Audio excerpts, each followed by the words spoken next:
Hi, I'm Andy from Heritage Parts Centre, and today I'm going to be talking to you about the headliner material kit for the Golf Mk2. If, like me, you've probably experienced the headliner becoming unstuck.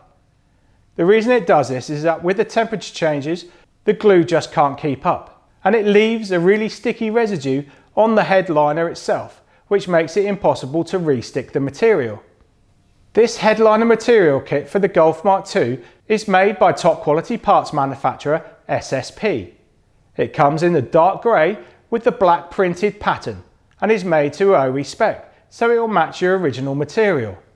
It's suitable for 3 or 5 door models with or without sunroof. The pre-cut kit also comes with an additional piece of material which is suitable for covering the sun visors and the sunroof centre console if you have one. To fit this kit, it takes a lot of skill, patience and time.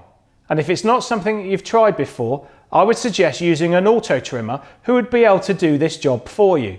For further information on the headliner material kit for the Golf Mk2, please see our website.